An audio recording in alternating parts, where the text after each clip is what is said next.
Chapter 10. The End of the Road. Before heading to the command control room, Ellie made a final stop at the lab. Today's test would be the culmination of her life's work, the definitive achievement of a career spanning over 4 decades. For over 40 years, this lab on the moon had been her second home. It was here that she and her team had pushed the boundaries of physics, refining the propulsion technology that had expanded the reach of humanity's generational ships. Here, they had fought through setbacks and breakthroughs alike, driven by the unyielding belief that their work could secure humanity's future. And now, after decades of relentless effort, the final test had arrived. The entire lab team was already assembled when Ellie arrived. At 70 years old, she knew she had to pace herself carefully. She wasn't as young as she once was, but her mind was as sharp as ever. This was a day that demanded her full strength, and she had made sure she was well rested, or at least, as well rested as she could be. They all understood what was at stake. She called a quick final meeting to ensure that every team member was prepared to capture and analyze every last bit of data from the upcoming test. One by one, her team reported their statuses, each system confirmed, every protocol double-checked. When the reports concluded, Ellie took a moment to look at them all, these brilliant men and women who had spent decades working by her side. Her voice was steady, solemn, carrying the weight of the years they had shared. I want you all to know, we wouldn't be here without each and every one of you. She scanned the room, letting her words sink in. We have carried a massive responsibility on our shoulders, and yet, no matter the setbacks, no matter the obstacles, we have never given up. I am incredibly proud of all of you. Never doubt that. She paused, drawing in a slow breath before continuing. We've spent the last 10 years preparing for this moment. We have turned over every stone, accounted for every extreme scenario, tested and retested, over and over again. Today we finally see the results of all that hard work. Her gaze softened. No matter what happens today, we have done our absolute best. I am grateful to have been part of this team. The room erupted into applause. Many of them had worked with Ellie for decades, some for most of their lives. They knew her better than almost anyone. She was a genius unlike any other. But more than that, she was a leader, a mentor, a friend. Through the highest triumphs and the darkest failures, she had never wavered, and she had never let them feel alone. Working with her had been the most challenging, rewarding experience of their careers. One by one, members of the team embraced her, sharing a quiet moment of solidarity before she left the lab for the command control room. As Ellie stepped through the doors, all eyes turned to her. And suddenly, a sharp wave of déjà vu hit her like a punch to the chest. She had been here before.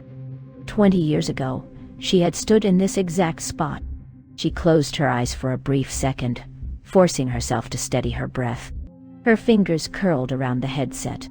She hesitated. A sudden tightness gripped her chest. An old, familiar pain she had desperately hoped never to feel again. But here they were, once more standing at the edge of the unknown. She exhaled, placed the headset over her ears, and opened the communication channel. Command control to Endeavor. All systems are green. Please confirm status on your end. The large screen in front of her flickered to life. A white-haired man appeared, his face lined with age and experience, yet his smile remained the same. That same heavenly, reassuring smile that had always melted her fears away. Endeavor to command control. Daniel's voice was steady, calm, as if today was just another ordinary day. All systems green on my side. The sensor drones are in the final stages of their projected trajectory. Endeavor is ready for the ride. Ellie stared at him for a long moment. Then, almost in a whisper, So here we are again. Daniel's expression softened. Yes, we are. His voice was gentle, filled with quiet understanding. Ellie straightened. Her voice turned firm, serious. Promise me, At the first sign that the system deviates from the expected parameters, you will abort the mission. We're not kids anymore. Any excessive pressure could... Daniel cut her off with that same unwavering certainty that had both frustrated and comforted her for decades. Ellie, I'm going to tell you the same thing I've told you all my life. He leaned slightly forward, locking eyes with her through the screen. I trust you, completely. We have spent 20 years working toward this moment. We have accounted for everything. I have no doubt. We're going to make it. Ellie let out a quiet sigh, shaking her head. God, you always disarm me with your confidence. Daniel chuckled, his smile teasing. 35 years together, Ellie. I think I've figured out how the love of my life works. Ellie rolled her eyes, but she couldn't hide the small, reluctant smile tugging at the corners of her lips. The fact that Daniel was the one piloting the spaceship broke Ellie's heart, but the alternative would have been far worse. Their son Leo had followed in his father's footsteps, becoming the best pilot of their generation. Now 30 years old, he had spent the past decade working tirelessly on the new prototype ships, testing and refining the technology first pioneered by his father. At first, Leo had been the natural choice for this mission. He was young, exceptionally skilled, and had spent years mastering the intricacies of the new propulsion system. But Ellie and Daniel couldn't accept it. For the first time in their lives, they pulled strings, acting in a selfish way that neither of them had ever dared before. Leo was their greatest pride, their greatest hope, and losing him was a possibility they refused to accept. And so, they ensured that it would be Daniel who piloted the ship. For them, it was the lesser pain.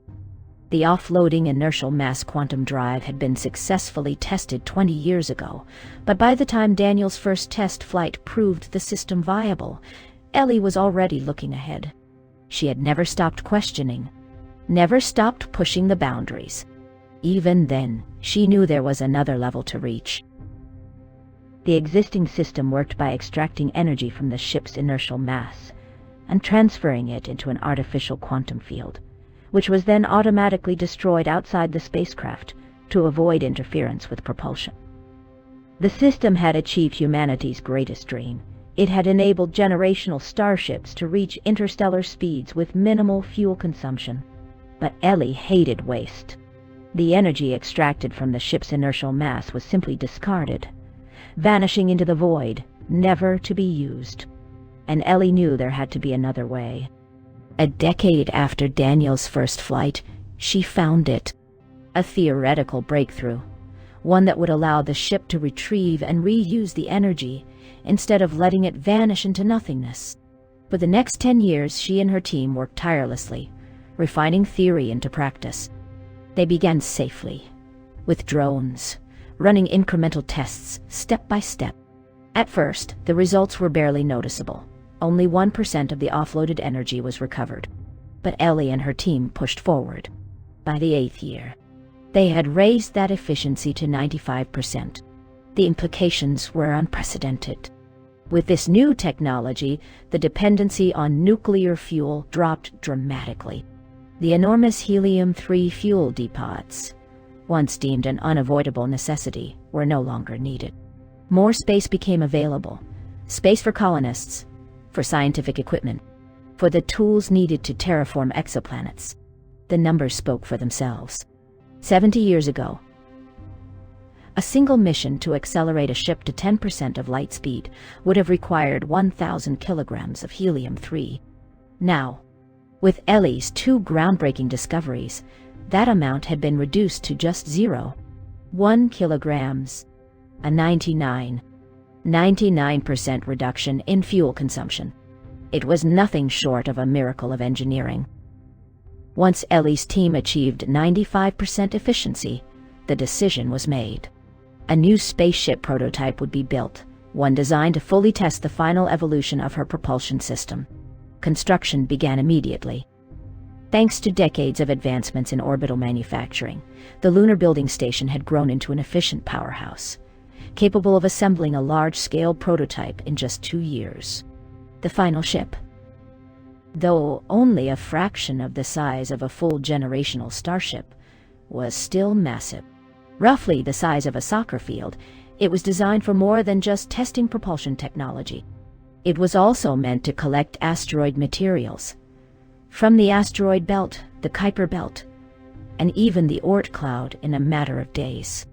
This mission was about more than just speed. It was about ensuring humanity's complete independence from Earth.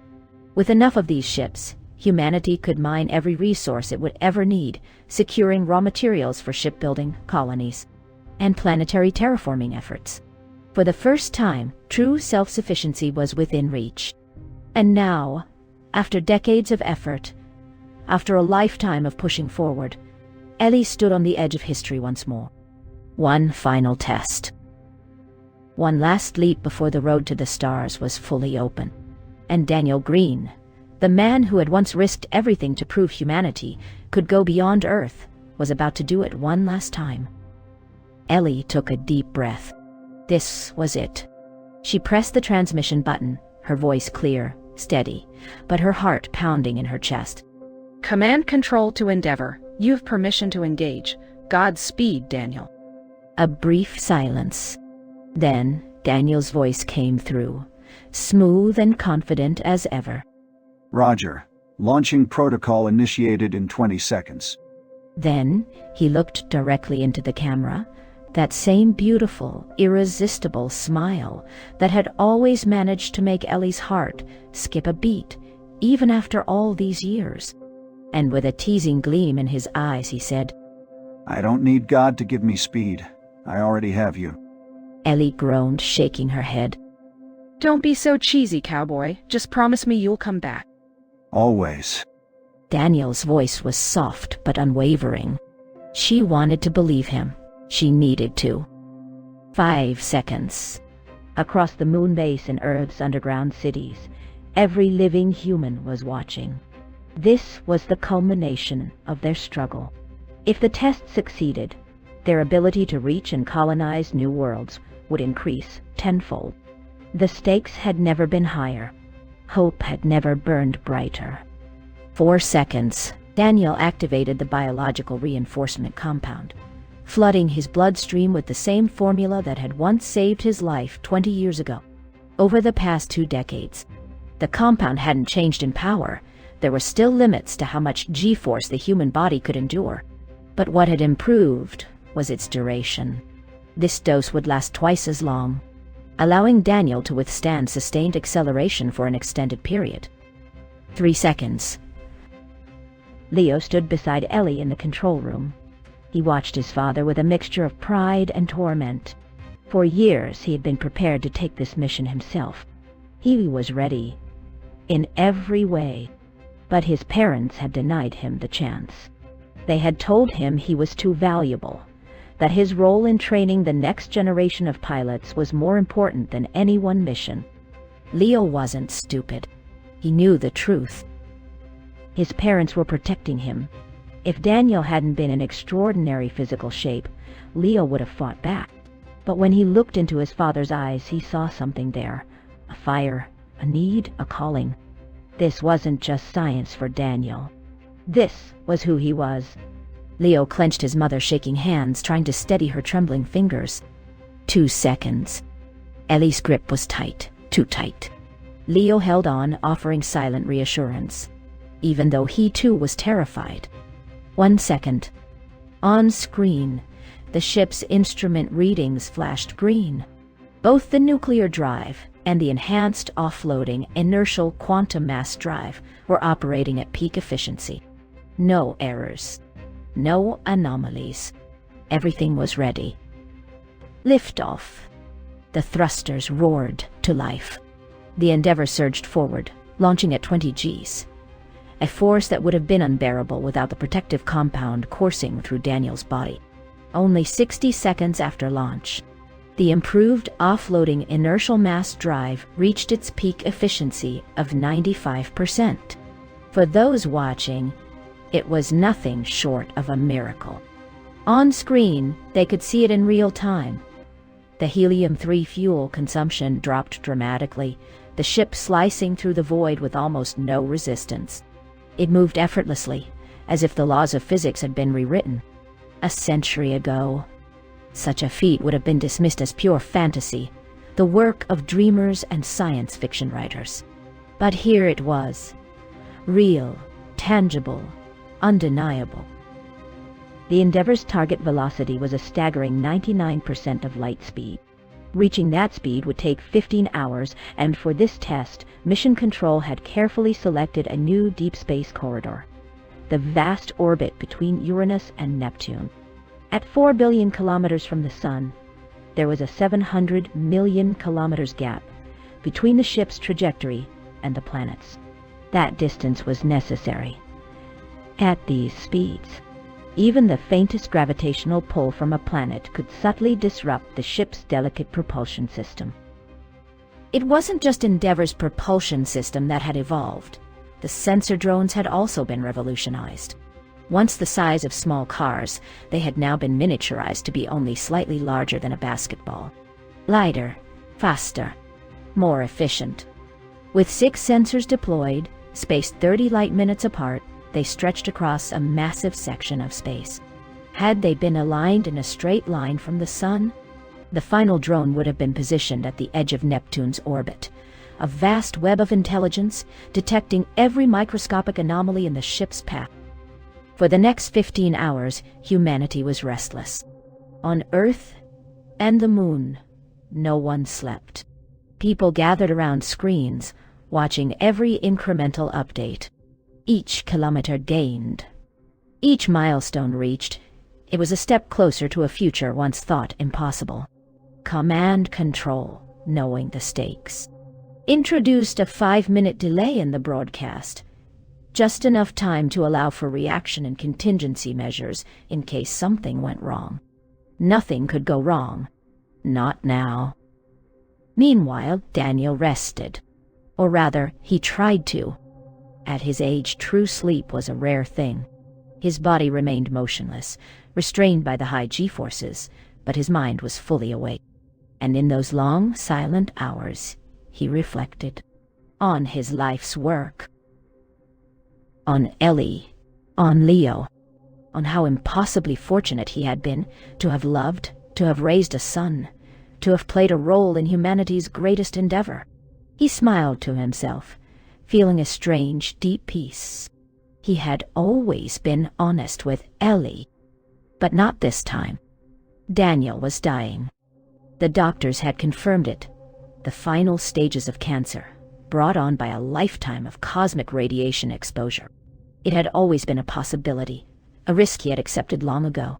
He had only months left, and he was at peace with that. But he wanted to give something back, one last contribution before he was gone. Ellie had never pushed beyond 99% light speed. Not because she couldn't, but because she wouldn't. She had never trusted that the system would remain stable beyond that limit. Daniel knew better. He knew her work could go farther. And he was going to prove it. 15 hours after launch, Endeavour finally reached 99% of light speed. The tension in the control room was unbearable. Every monitor, every set of eyes locked on the data stream, waiting. The ship's propulsion systems were pushed to their absolute limits. Would they hold? Would the stability remain intact? The longest hour of their lives passed. Then, finally, the confirmation came. They had done it. They had reached 99% of the speed of light, and the system was stable. The explosion of emotion that followed was uncontrollable. For hours, the control room had been frozen in tension, waiting for the outcome that would determine humanity's future. And now, all at once, it erupted. People screamed. People hugged. People cried. On Earth and the Moon, it was the same. Celebrations breaking out in every surviving colony. Because this wasn't just a test flight. This was freedom. This was a future. For the first time, colonization of the true stars was no longer a distant dream. It was real. The galaxy was wide open. The mission wasn't over yet. To truly ensure that the Endeavor's systems were fully stable, it had to complete 3 full orbits around the Sun, a final stress test before the deceleration process began. At this unimaginable speed, the ship was covering distances that defied human experience. For context, Neptune, the farthest major planet from the Sun, required 165 years to complete a single orbit. Daniel would do it 3 times in just 22 hours. This meant that once again, Daniel became the first human to experience the most extreme time dilation ever recorded. His perception of time had slowed to 1/7 that of those watching from the moon base. For every hour that passed for Daniel, 7 hours passed for Ellie, for Leo, for every human monitoring his journey. But unlike before, Daniel had nothing to do but observe. Everything was automated, and with quantum entanglement communication, Mission Control had instantaneous access to the ship's systems. No matter what happened on board, Command Control could react 7 times faster than Daniel ever could. All he had to do was wait. After the 3 orbits were completed, the tension eased, and the team celebrated, though more moderately than before. For Ellie, there was only one priority left: start the deceleration protocol and bring Daniel home safely. So when she received a direct summons from Thomas Brown, the main administrator of humanity, she was immediately on edge. This was highly unusual. What could possibly be so important that it couldn't wait? Wanting to get it over with quickly, Ellie arrived at the small private meeting room. The space was modest, designed to hold no more than 10 people. She sat across from Thomas, who welcomed her warmly. First of all, on behalf of all humankind, I want to congratulate you on this extraordinary achievement. His voice was calm, full of respect. There are no words that can truly capture the magnitude of what you've accomplished. Ellie nodded, feeling impatient.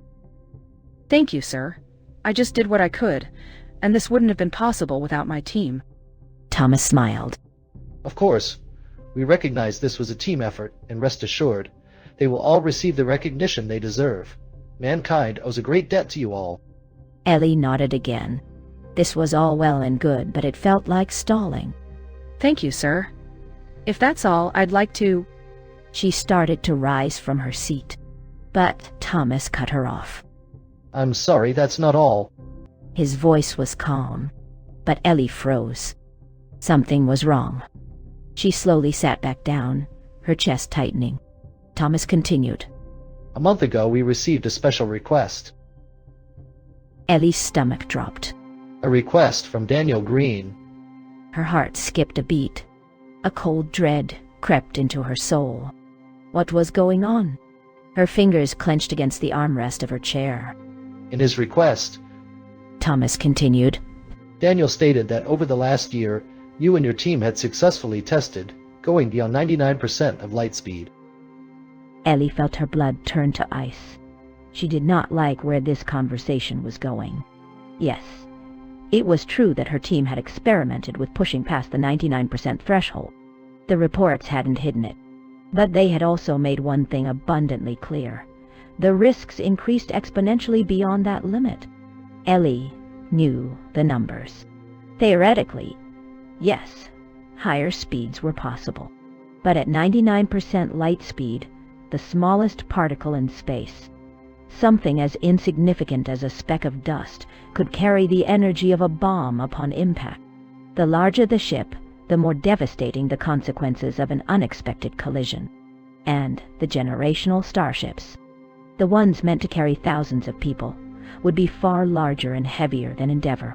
Yes, Ellie had recognized that stability could be maintained at higher speeds, but she had also acknowledged the enormous dangers. And now, sitting across from Thomas Brown, she had a terrible realization. Daniel had known all of this, and he had still made a request. Her breath hitched, her heartbeat thundering in her ears. What had Daniel done? Daniel recorded a message for you. He said, his voice measured, careful. He wanted you to hear it in his own words. With a single press on his tablet, the projection screen flickered to life. Ellie's heart stopped the moment she saw him. Daniel's face appeared, his features somber, yet he still tried to offer that signature smile. But it was forced. It wasn't him. It was an expression she had never seen before. A deep, crushing terror overtook her. Something was very, very wrong. Hello, Ellie.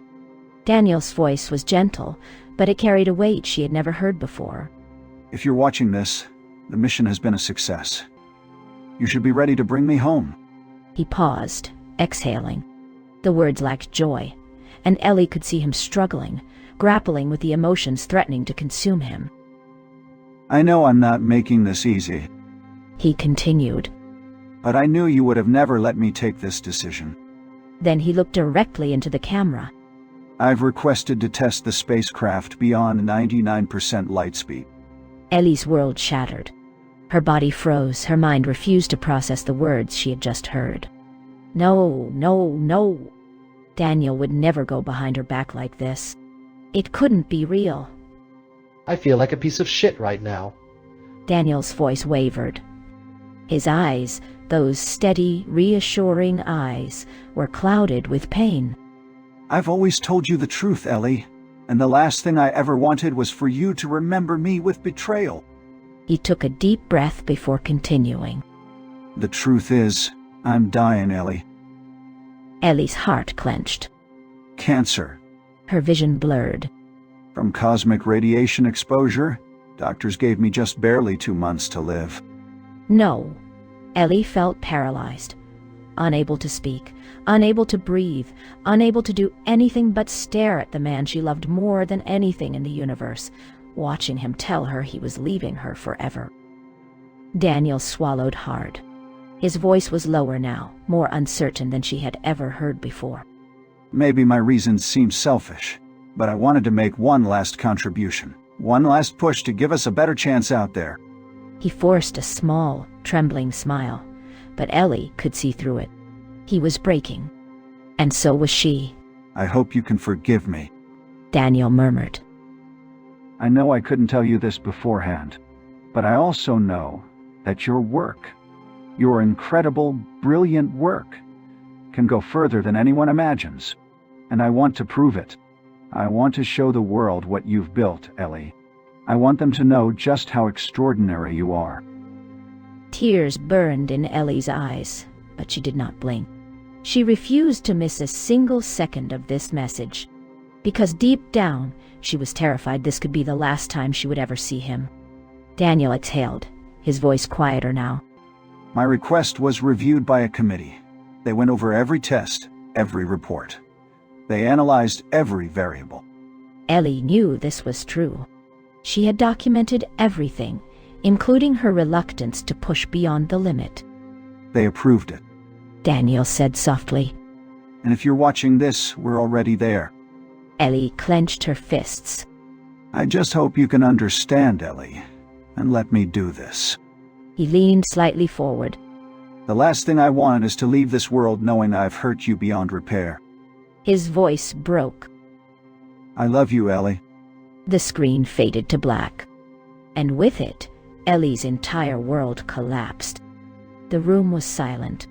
Ellie stared at the blank screen, her chest tight and her pulse pounding in her skull.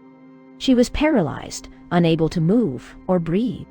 In the span of a few minutes, she had been confronted with 3 devastating truths. Daniel had betrayed her trust, Daniel was dying, and Daniel wished to spend his final moments pushing the limits of human survival. Her head throbbed, her vision swam, the emotions too much to bear. Love, anger, disappointment, sorrow. They all crashed at once, a storm raging inside her. And yet, despite everything, she knew what she had to do. She forced herself to breathe. She lifted her head, her eyes now clear. We will proceed with Daniel's wish. She said, her voice strong, authoritative. But the second I see any instability, I will abort the mission. Are we clear? Thomas gave her a solemn nod, his voice gentle. Of course. You will be in control at all times. Without another word, Ellie rose from her seat and left the meeting room. She moved with purpose, her emotions still roaring inside her, but she would not break. Not now. When she entered the command control room, everything was calm, routine, expecting the order to bring Daniel home. They had no idea what was coming next. Ellie stepped forward, her voice firm, unwavering. First, I want to confirm that the mission has been a success. A ripple of relief passed through the room. I know that everyone is expecting to bring the Endeavor back safely, but we are proceeding with another test. Second, Daniel is fully aware of what we are about to do. This is his personal request, and I fully agree with it. She paused, scanning the faces before her. Then, with absolute certainty, she dropped the bombshell. We are going to take the Endeavor beyond 99% of light speed. The room fell dead silent. Everyone in the control center had known, in theory, that the ship was capable of exceeding the 99% threshold, but no one had seriously considered it a real possibility. Until now. Ellie continued, her voice unwavering. I understand your concerns, she said, acknowledging the unease that had gripped the room. I can assure you that the ship is built to withstand this, but we will be pushing all safety systems to their absolute limits. I want each and every one of you to remain hyper-vigilant. The moment you detect any deviation, any fluctuation in parameters, you report it to me immediately. Her expression was severe, her tone making it clear. This was happening, and there would be no room for error. Slowly, one by one, the engineers, physicists, and navigators nodded in acknowledgement. They could see it in her eyes. This was not a test, Ellie took lightly. This was real. Ellie took a deep breath. Open a channel. I want to send a message to Endeavor. The communications officer nodded, establishing the connection. Ellie spoke first, her tone initially cold, professional. Command control to Endeavor. The new parameters of the mission have been accepted. We will proceed with the protocol to test beyond 99% light speed. A pause. Then her voice softened, the weight of their shared history pressing against her chest. I understand you, and I forgive you. The silence in the control room was absolute. I would have hoped that you had trusted me before this, but I also know that you were right. I wouldn't have let you. She exhaled, grounding herself. Whatever happens now, I want you to know that I fully support you, and I always will. I love you, Daniel. I always will. Now let's do this so I can have a few words with you when you get back, cowboy. Do you copy? 3 minutes of agonizing silence followed as they waited for Daniel's response. Then, finally. Yes, I copy.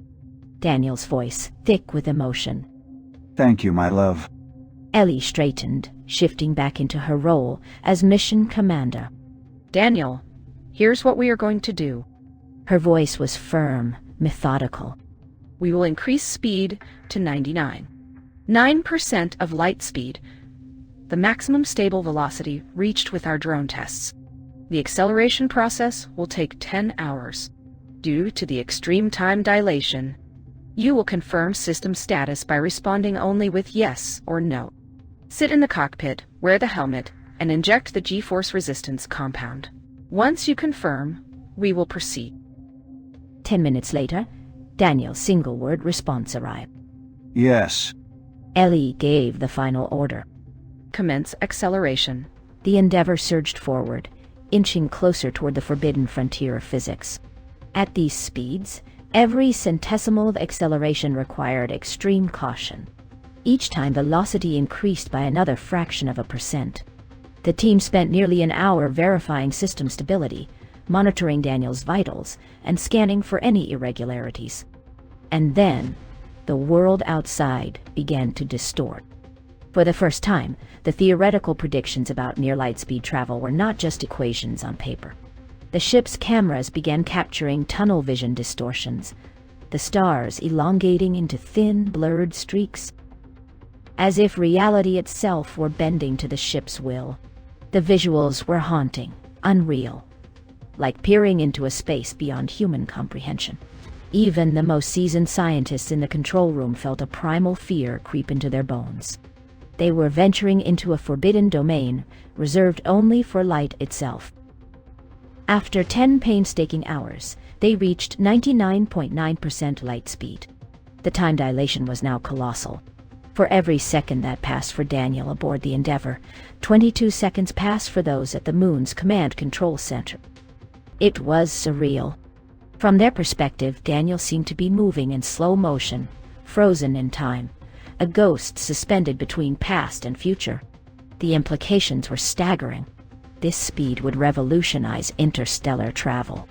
At 99.9% light speed, a journey that once required thousands of years could now be completed in mere centuries.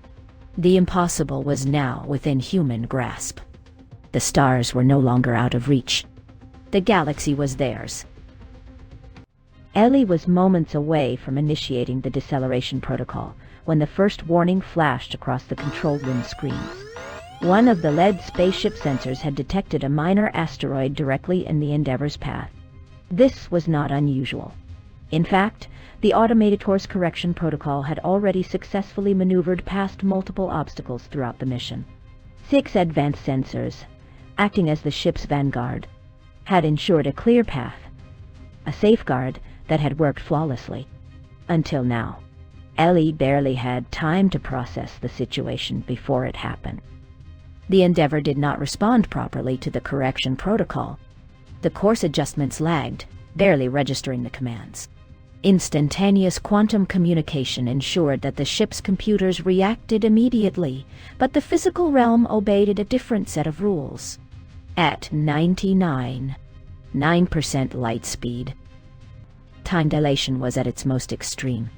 The ship's helium-3 reactor, bound by the laws of physics, was experiencing time at a fraction of real speed.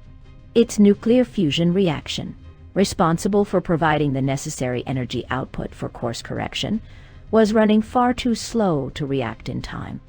Ellie's heart pounded. The window for course correction was closing fast. And then, the first sensor exploded. It wasn't a direct impact. The sensor drone had merely passed too close to the asteroid.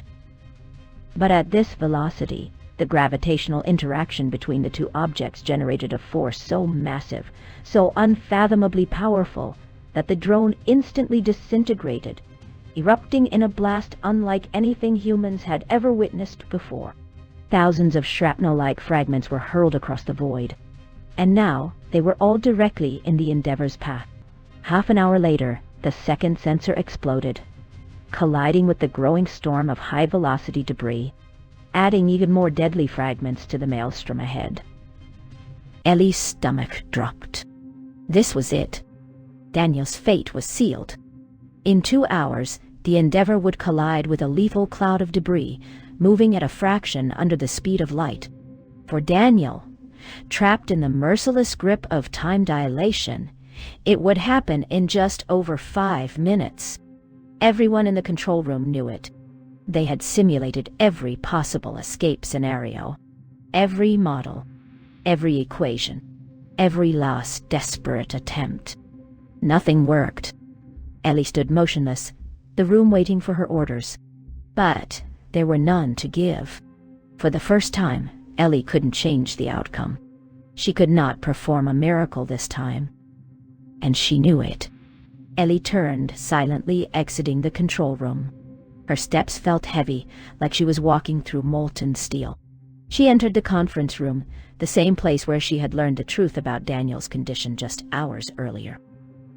And now, she had to say goodbye. There was no time for grief. No time to surrender to the overwhelming pain clawing at her insides. She sat down. Her hands were shaking as she started the recording. Daniel, by now, you also know what is happening. Her voice broke, and she squeezed her eyes shut, trying to force herself to breathe. She continued, even as tears blurred her vision. The time dilation has become our worst enemy. The ship's reaction time is too slow to trigger the course correction protocol in time. Her breathing hitched, her throat tightening. I want to be angry at you, but I can't. I know I never could have stopped you. I know what this meant to you. She wiped at her face, but the tears wouldn't stop. I even know that you're probably at peace, knowing that I will make sure this will never happen again. Her voice dropped to a whisper. I forgive you, Daniel. Don't ever doubt that. I would have granted your wish anyway, because I love you too much to deny it. She took a shaky breath, then gave him her final words. I love you, my space cowboy, and I always will. 30 agonizing minutes later, a final transmission arrived. Daniel's voice was steady, but she could hear the emotion beneath it. Thank you for giving me this last opportunity. A small pause. You've lifted that weight from me. Now I'm ready to leave in peace. Another pause. I love you, Ellie. And I always will. Ellie watched his final words over and over, unable to move from her seat. Because this was all she had left. This was the last time she would ever hear his voice. When she finally stepped out of the room, the final sensor drone exploded. Now, the Endeavour was moving blind, surrounded by a hurricane of relativistic debris, each fragment a bullet moving just under light speed. The collision was inevitable. The control room remained silent, their screens filled with data feeds, collecting every possible piece of information, learning, because this moment, this monumental loss, was both a triumph and a tragedy. They had reached the threshold of possibility, and they had discovered the line they must never cross. Maybe it would take longer to reach the first star system, but now they knew exactly how to get there, safely. Time dragged on, stretching into eternity as they waited. But time does not wait. The Endeavour finally reached the end of its journey. And then, the universe erupted.